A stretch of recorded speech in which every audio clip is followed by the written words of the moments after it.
Un saludo para todos los que nos acompañan en esta noche en nuestras reflexiones y nuestras noches con Jesús, en nuestro taller espiritual de todos los martes, con un tema que sé que les va a gustar mucho y que nos va a ayudar ya a ir cerrando todos estos últimos talleres que hemos hecho sobre las emociones. Hoy vamos a hablar de los celos y de la envidia.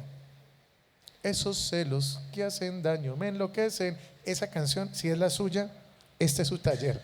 Ojalá que hoy podamos pedirle al Señor que coloque en nuestro corazón la docilidad de mente y de espíritu para que podamos verdaderamente organizar nuestro corazón, no según nuestro deseo, no según nuestras emociones, sino que ordenemos y sujetemos nuestras emociones a Dios. Por eso te invito allí donde estás a que te coloques en la presencia del Señor.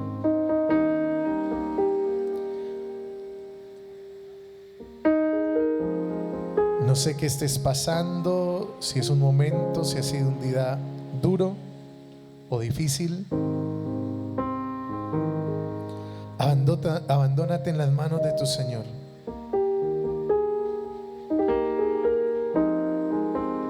Oramos por ti, por lo que estés pasando, por el dolor de tu corazón.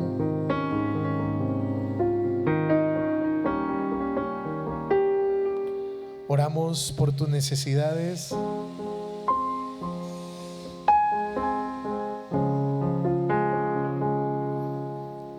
Coloquen su intención ahí en el chat. Coloquen su corazón delante del Señor y pidámosle juntos que nos recuerde su amor, sobre todo en los momentos en que más nos sentimos abandonados, en que sentimos que los que amamos nos abandonan o nos hieren. Me viste a mí cuando nadie me vio, me amaste a mí cuando nadie me amó, me viste a mí cuando nadie me vio, me amaste a mí cuando nadie me amó, y me diste nombre. Yo soy tu niña, la niña de tus ojos, porque me amaste a mí, me amaste a mí, me amaste a mí, me amaste a mí, me amaste a mí. Te amo más que a mi vida, te amo más que a mi vida, te amo más que a mi vida, más. Te amo más que a mi vida, te amo más que a mi vida, te amo más que a mi vida, más. Hoy te pedimos, Señor, que nos regale la certeza en el corazón de que tu amor no se acaba, de que aprendemos verdaderamente a amar y a sujetar nuestras emociones, nuestros sentimientos, cuando los rendimos completamente a ti.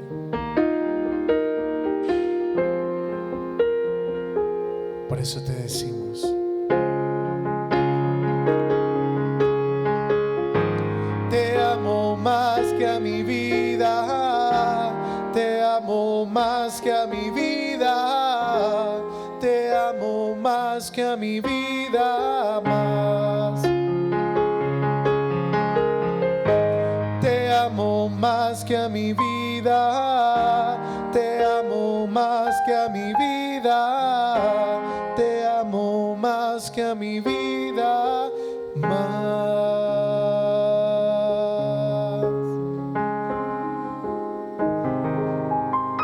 Gloria al Padre y al Hijo y al Espíritu Santo.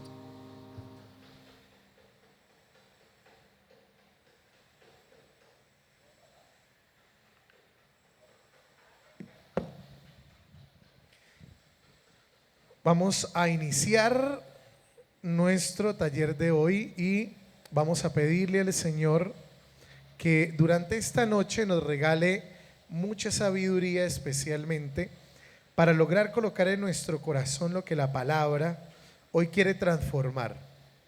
Porque hay algo que tenemos que empezar a hacer, y es que tenemos que dejar a Dios reinar, y la única manera de dejar reinar a Dios es que verdaderamente, como dice el profeta Juan el Bautista, nosotros disminuyamos para que Él crezca.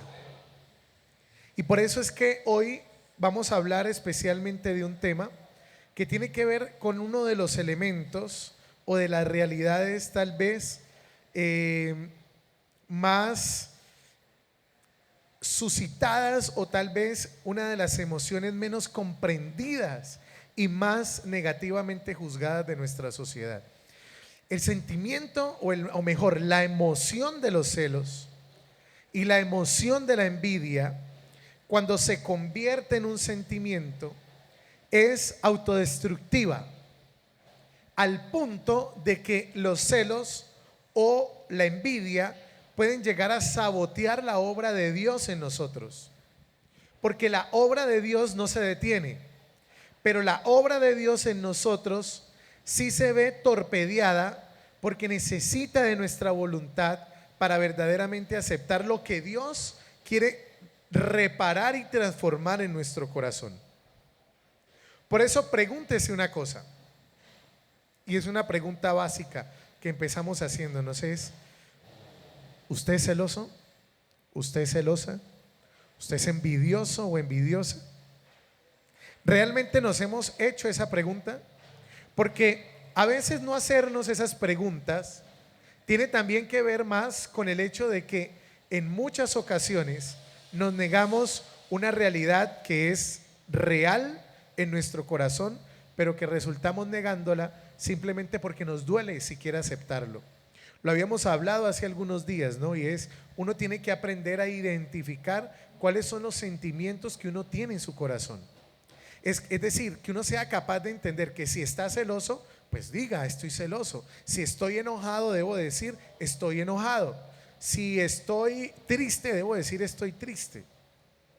Porque realmente no aceptarlo, realmente esquivar la realidad de los sentimientos y de las emociones que hay en nuestro corazón, hacen que al evadirlas luego terminen convirtiéndose en un destructor silencioso, que al no saber dónde está ni de dónde viene y mucho menos cómo funciona, pues termina haciendo más daño del que pensamos. Entonces empecemos. Los celos son una de las emociones, decíamos, menos comprendidas y más negativamente juzgadas de nuestra sociedad, al punto de que hoy en día lo llamamos ser una persona tóxica. Entonces las parejas le dicen a las otras: es que tú eres tóxico, tú eres tóxica, tengo un esposo tóxico, tengo una mamá tóxica que siempre está encima mío y no me deja respirar. Y de alguna manera los celos y la envidia empiezan a funcionar, y por eso vamos a diferenciarlos o a identificarlos de una manera muy particular. Lo primero es que, miren, los celos, dice la RAE, son una sospecha o inquietud y recelo de que la persona amada haya mudado su cariño, ¿sí?, poniéndolo en otra persona. Así son definidos los celos. Los celos tienen que ver con el hecho de que lo que a mí, la preferencia y prioridad que a mí se me daba con respecto a los afectos de otra persona, esa prioridad así haya sido puesta en otra, muy distinta. Cuando entendemos esto de esta manera, Ahí es donde donde tenemos que empezar a preguntarnos una cosa que hoy tiene que usted preguntarse y contestarse, ojalá al final de este taller, y es: ¿usted está amando a la persona a la que ama desde el amor o desde el miedo? Porque muchos amamos desde el temor. Y el temor en el fondo es lo que nos lleva a terminar haciendo y tomando decisiones que luego resultan saboteando las propias relaciones humanas.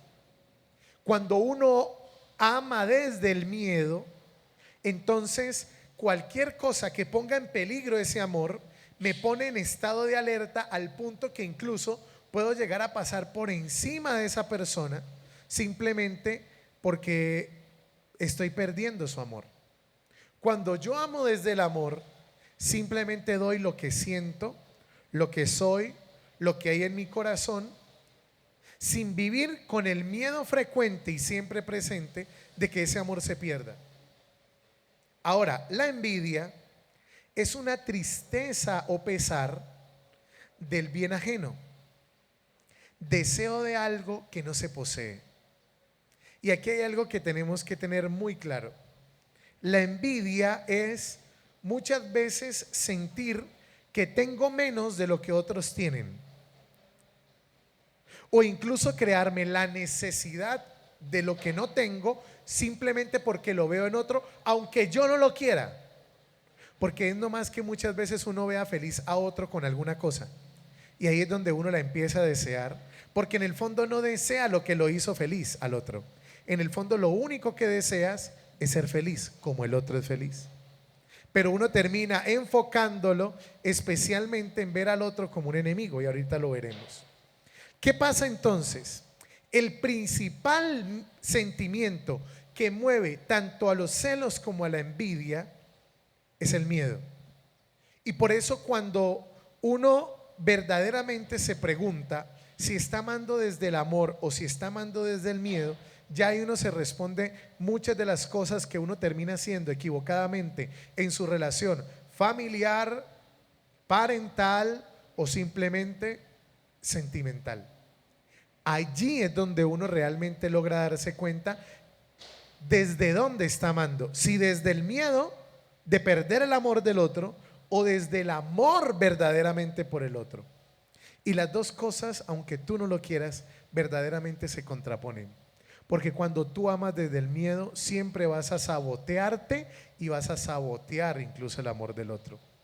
Si tú tienes que sentir celos para tener esa prioridad, es porque hay algo que realmente no estás haciendo bien en ti, y no estás haciendo algo bien con tu pareja o en la relación con la persona de la que sientes o con la que sientes celos. Por eso dice Fernando Savater esta frase que nos gusta mucho, y es: casi siempre los celos se relacionan con la envidia, pero la diferencia básica es que se siente envidia de lo que uno no tiene y celos de lo que uno sí tiene. Esa es la diferencia. Uno siente envidia de lo que uno no tiene, pero uno siente celos de lo que uno tiene, y en el fondo tiene miedo de perder. Entonces, buscando cifras, encontraba que hay una empresa de investigación de mercado que se llama Ipsos, y ella descubrió en uno de sus encuestas que el 49% de las personas encuestadas experimentaron en algún momento celos en una relación romántica.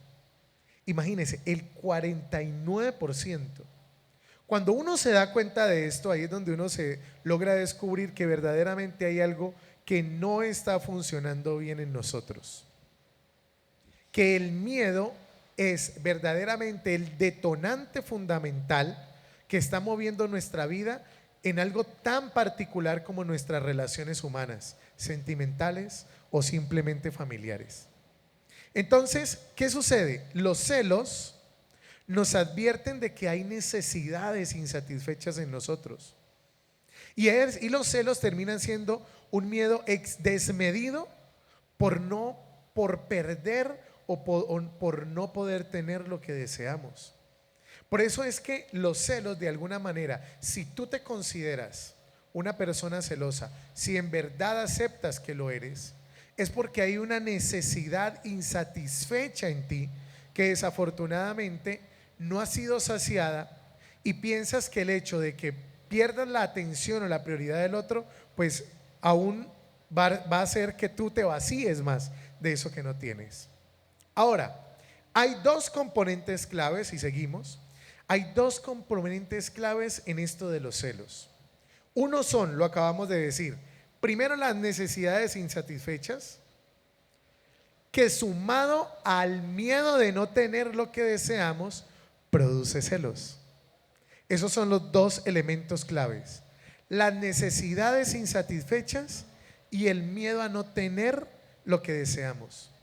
Eso desemboca inevitablemente en actitudes profundas de celos. Y estas actitudes de celos, en últimas, son el miedo a perder nuestro lugar en el mundo.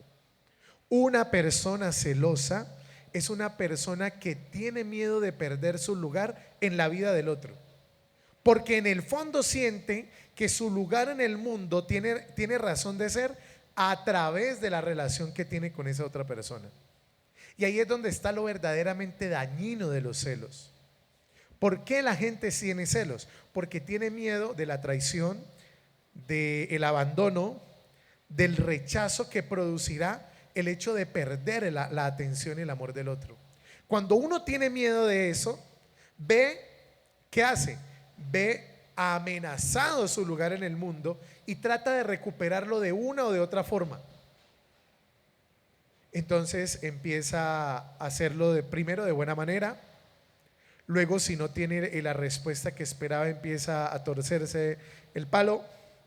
Luego empieza a tener actitudes de posesión frente al otro. O sea, ya no tienes novio, ya posees a tu novio.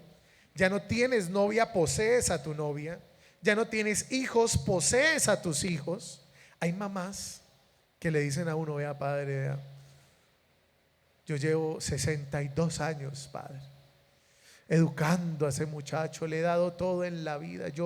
Vea, mi vida era alrededor de ese muchacho, hasta que conoció esa escoba con falda y se me llevó a mi tesoro, padre, a mi tesoro de 35 años, por el que yo lo di todo. Hay mamás que desafortunadamente, y ojalá me entiendan lo que vamos a decir aquí, mamás, que desafortunadamente construyeron su vida alrededor de la vida de sus hijos. Y eso es uno de los grandes errores que desafortunadamente hoy la gente comete. Por eso, cuando llega la situación del nido vacío, que es cuando los hijos toman el rumbo y se van, los padres o las madres, sobre todo las que son solteras, las que son viudas, las que desafortunadamente su hogar se disolvió, pues entran en esa crisis profunda, ¿no? De no saber cómo su vida verdaderamente tiene sentido sin la presencia de ese hijo, sin la presencia de ese esposo, sin la presencia de esa esposa. Por eso es que hay gente que en muchas ocasiones incluso siente celos hasta de su propia madre, cuando desafortunadamente en ocasiones, por ejemplo, los hijos se apegan tanto a sus padres y creen que su lugar en el mundo pasa a través de esa persona. No, el lugar en el mundo de todos nosotros no puede pasar a través de nadie. De la única persona de la que debe depender totalmente nuestro lugar en el mundo es de Dios. Porque Dios siempre ha estado, siempre está y siempre va a estar. Las personas, si nos colocamos a ver en la situación real de nuestra vida, están de paso. Una pareja, tu esposo, un día no va a estar. Tal vez se va a ir adelante, o tú te vas a ir adelante en la vida. Un hijo no siempre va a estar. Una mamá siempre no va a estar. Porque todos tenemos que seguir de alguna manera el camino de la vida. Y cuando hacemos depender nuestro lugar en el mundo de una persona, ahí es donde verdaderamente todo se empieza a torcer en nuestro corazón, porque dejamos de tener y de vivir con las personas y pasamos a poseer las personas, pensando que nuestra vida gira alrededor de ellos o pasa a través de la vida de ellos, y eso es una responsabilidad que nadie puede cargar. Eso es como cuando alguien dice, mire, por ejemplo, cuando he tenido relaciones, por ejemplo, de parejas o situaciones con parejas mejor, donde él dice, yo no me voy y tengo mi vida hecha un infierno, mi hogar hecho un infierno, y yo no me voy porque, padre, ¿cómo dejo a mi hija sin hogar? Un día cuando ese niño crezca, lo más probable, ojo, es que tú le estás cargando el hecho de ser infeliz en tu vida por la presencia de tu hija o de tu hijo en tu vida. Y algún día, ¿qué le vas a decir cuando tu hijo o tu hija crezca y se vaya? Que tuviste un hogar infeliz simplemente porque no quisiste irte y no dañarle la imagen de hogar que tu hijo tenía. O muchas veces cuando simplemente no desarrollamos nuestra vida laboral porque nos dedicamos solamente a nuestros hijos y luego resultamos cobrándole a nuestros hijos el hecho de que no cumplimos todos nuestros sueños laborales simplemente porque nos dedicamos a la crianza de nuestros hijos. Eso es algo que una persona no puede cargar. Una persona no puede cargar con el hecho de que otra le diga, es que sin ti yo me mato, sin ti yo me muero, sin ti yo no sé qué haría.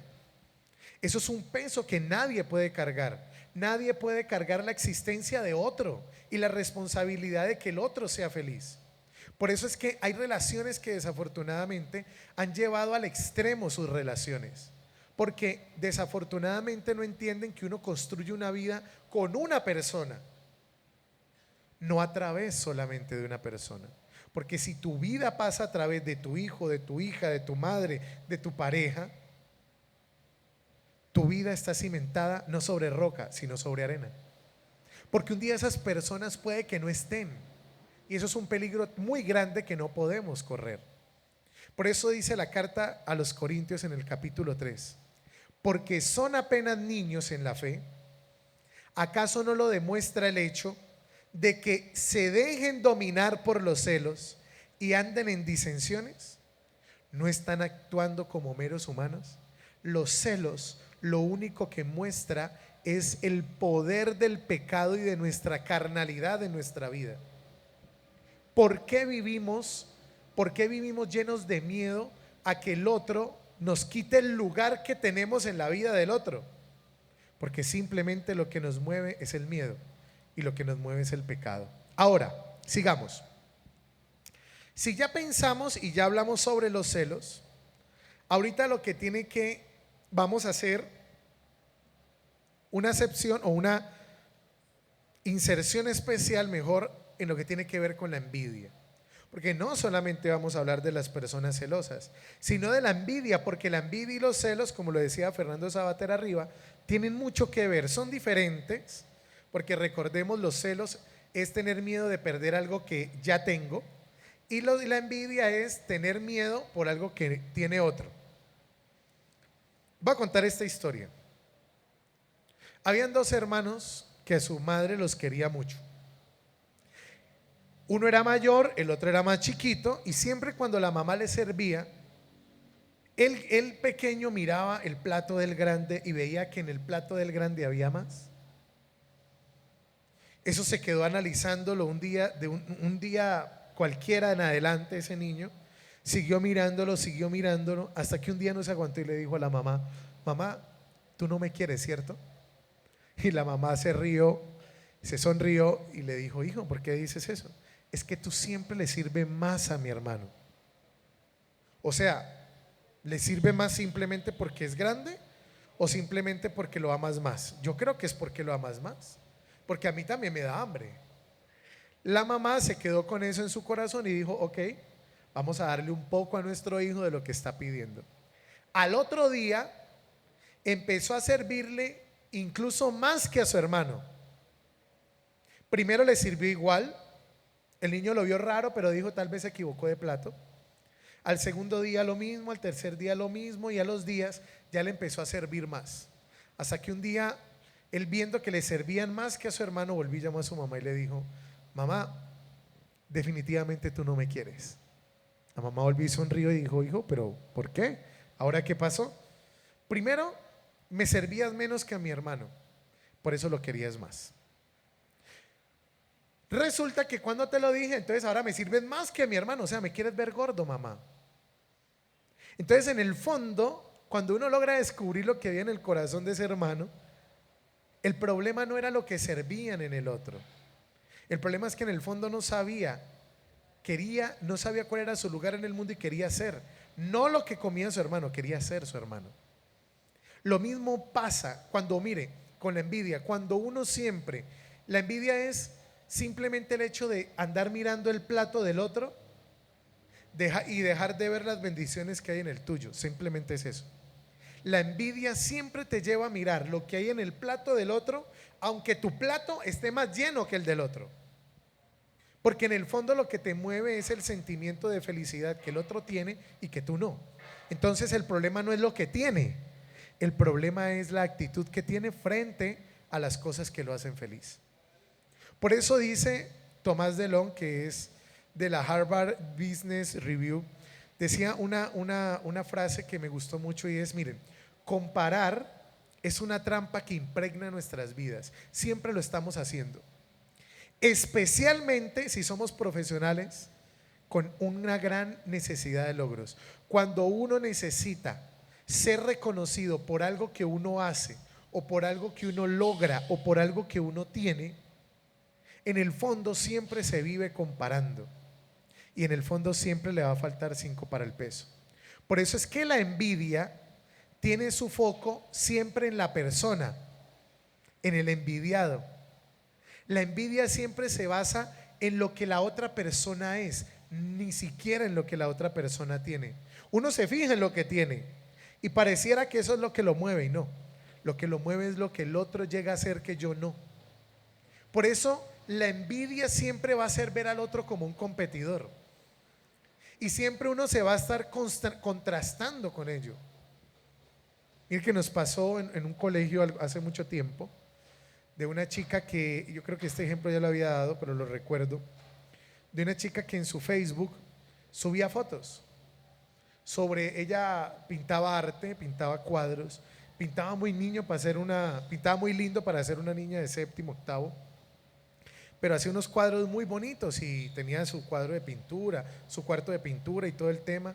Los papás vivían muy orgullosos de ella y participaban en el colegio con esos concursos de dibujo. Pero la niña vio que casi nadie le daba like al dibujo, casi nadie. En cambio veía como sus otras amiguitas se tomaban fotos, a veces las que yo llamo fotos sin propósito, y tenían muchos likes. Entonces ella vio que quería esa atención que sus amiguitas tenían y empezó a tomarse fotos, lo que yo llamo fotos sin propósito, y empezó a subirlas. E imaginen qué pasó. Nada. Siguió con los mismos likes que tenía cuando tenía las fotos. Y empezó a desarrollar un odio hacia sí misma porque veía como otras niñas que hacían lo que ya estaba haciendo y que tal vez no tenía todos los dones que ella tenía para la pintura y para otras cosas, sí tenían los likes que ellas no tenían. Ese es el problema de las redes sociales. Byung-Chul Han, en uno de sus libros que se llama La Sociedad del Cansancio, un libro muy bueno y recomendado para que lo leamos, nos habla del frenesí que tienen las redes sociales hoy en día en nuestros corazones. Mire, la vida no solamente cambió con el internet, la vida cambió con el Facebook. Así de sencillo. La vida cambió con el Instagram, la vida cambió con el Facebook, la vida cambió con el Twitter.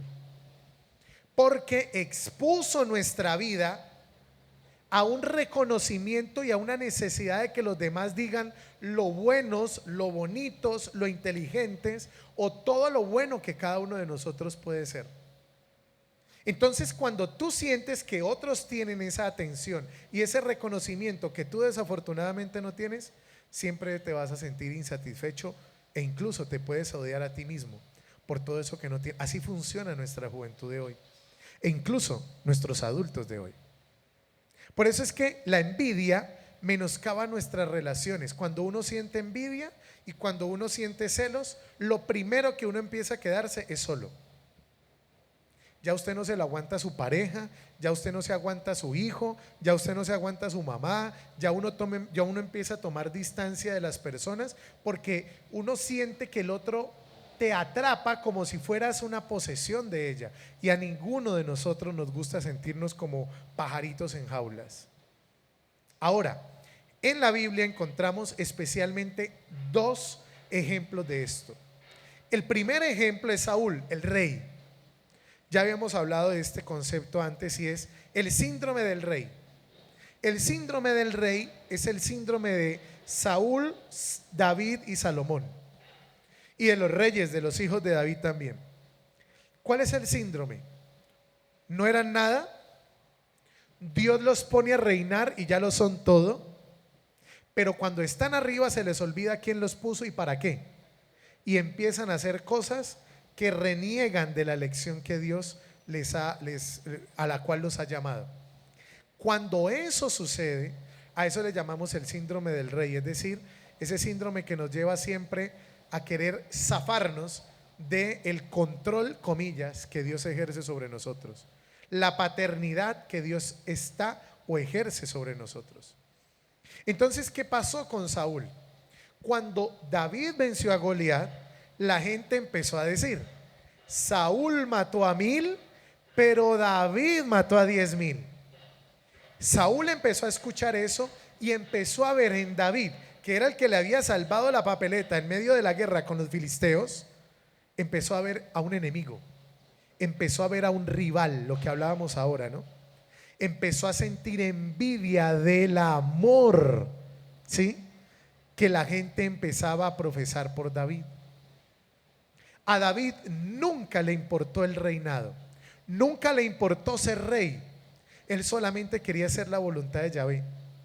Pero Saúl no entendía eso y lo veía como un enemigo propio.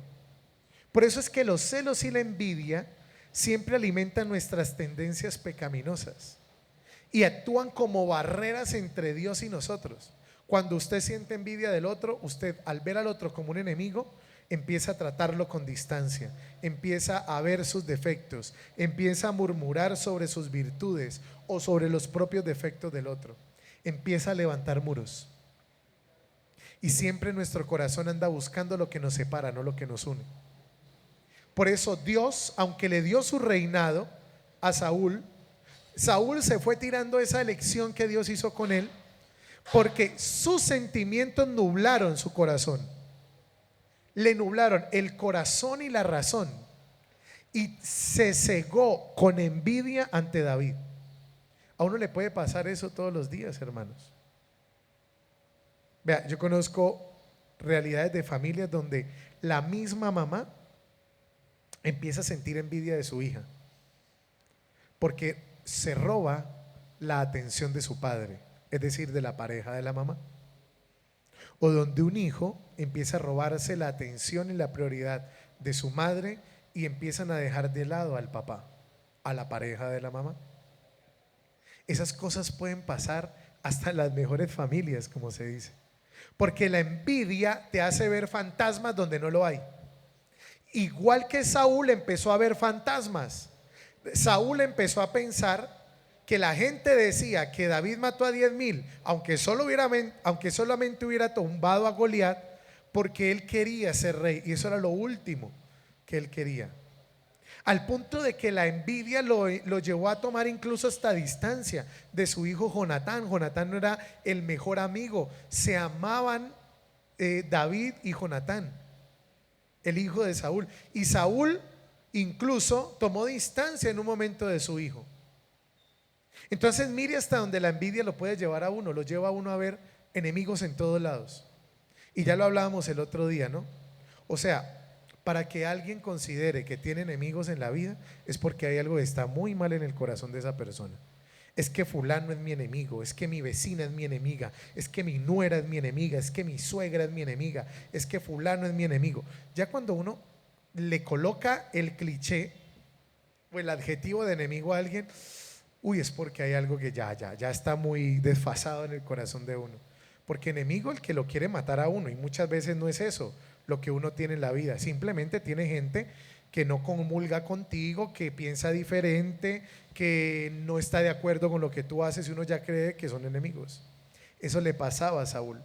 La envidia lo llevó a cegarse en su corazón. Segundo ejemplo, José, el hijo de Israel.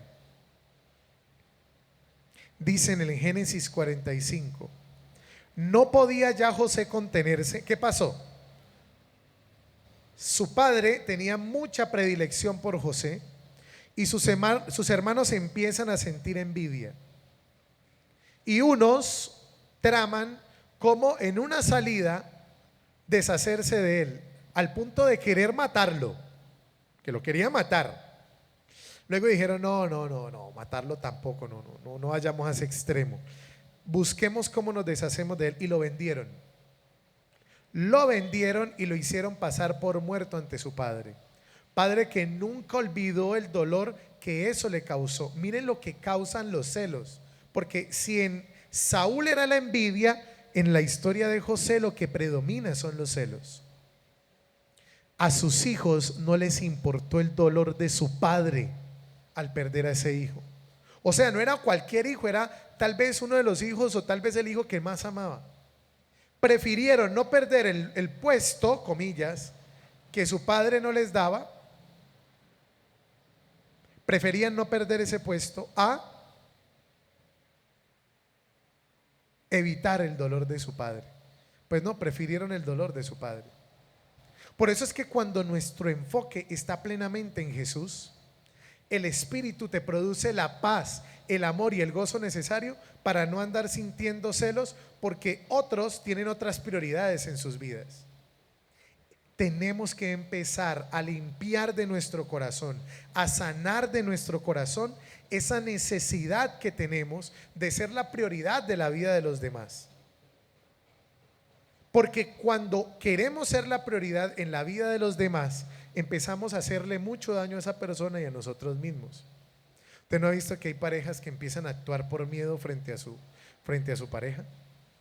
No, es que yo no quiero hacer esto, pero lo termino haciendo porque es que me quiero evitar un tropel, me quiero evitar un problema.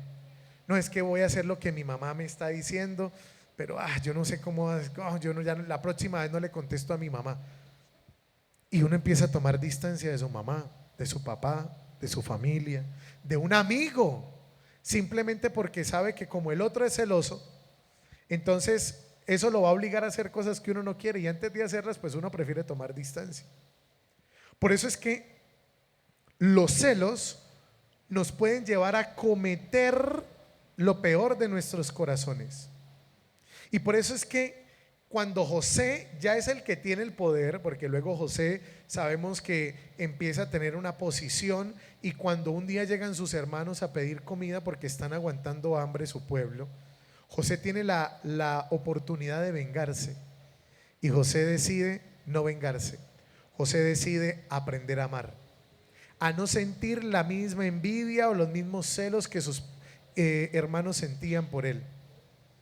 Y los celos no del amor de su padre tal vez, sino de que ellos sintieran lo que él sintió cuando lo vendieron y lo abandonaron. José no dejó que el mal de sus hermanos triunfara en su corazón y al final los termina perdonando. Por eso dice el Génesis, no podía ya José contenerse delante de todos los que estaban a su lado y se echó a llorar a gritos, dice la palabra. Lo oyeron los egipcios y lo oyeron en la casa del faraón. Imagínense los gritos. Y dijo José a sus hermanos, yo soy José.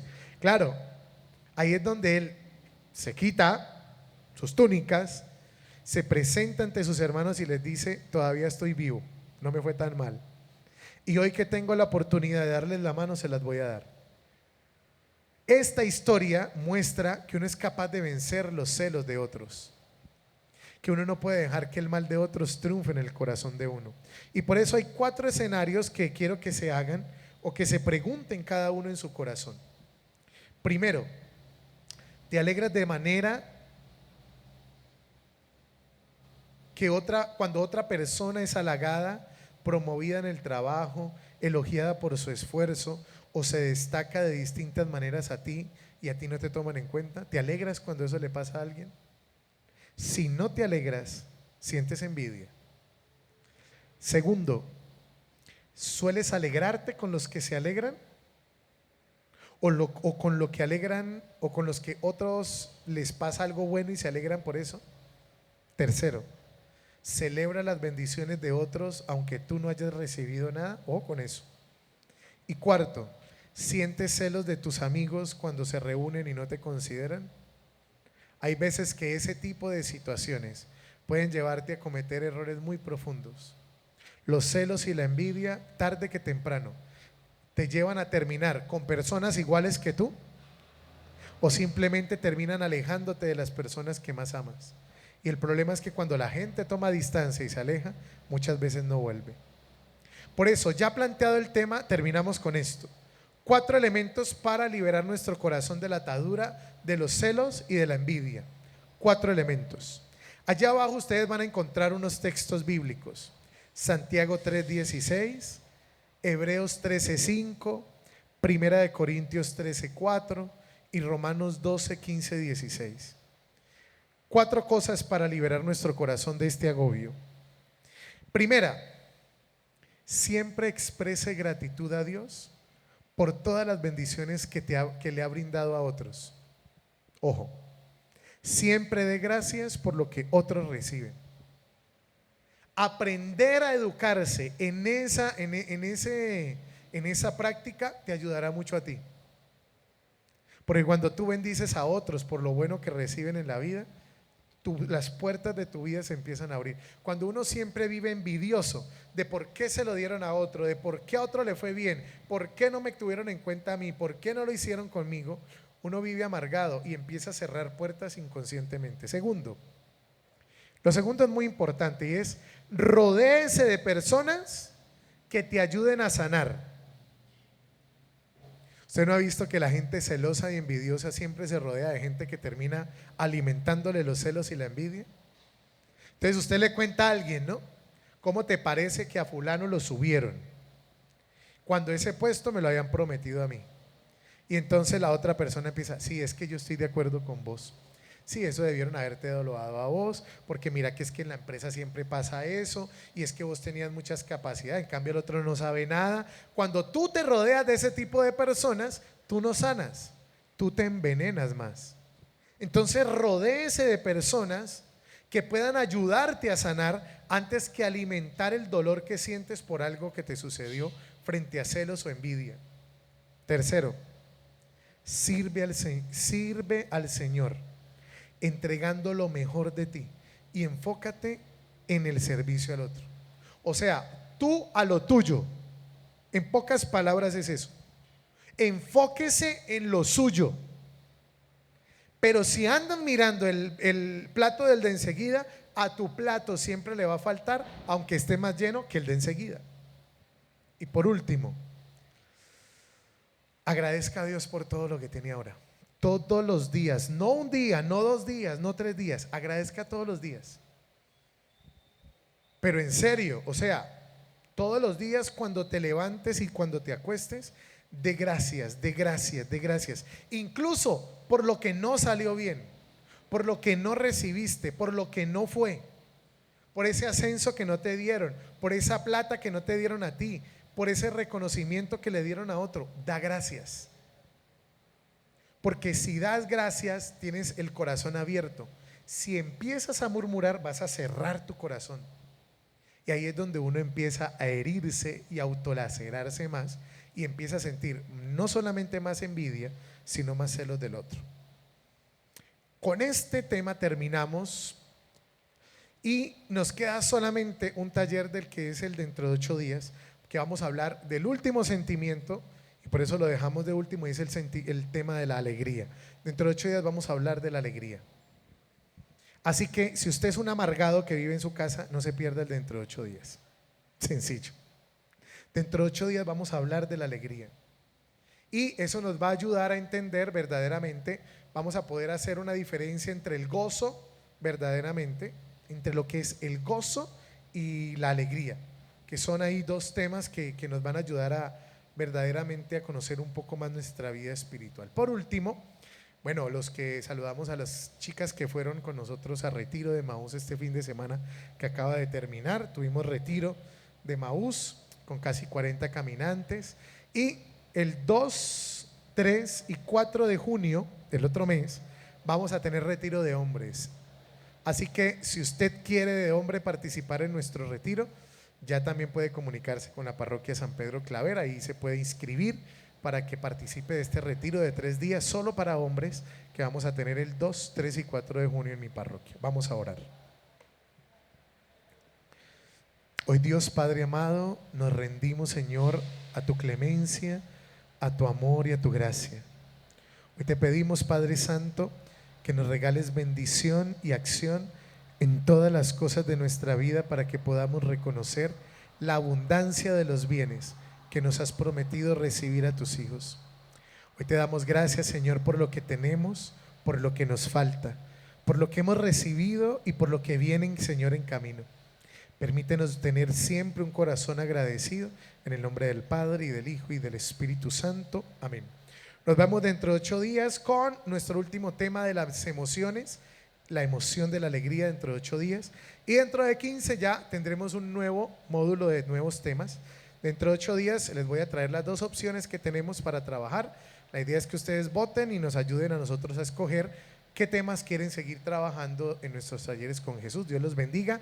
Recuerde darle like, que con eso nos ayuda, y especialmente compartirlo con otras personas. Coméntenos allí, compártalo con otras personas, porque tal vez otras personas necesitan este mensaje de Dios para sus vidas. Dios los bendiga. Nos vemos todos los martes, 7:45 de la noche. Gracias.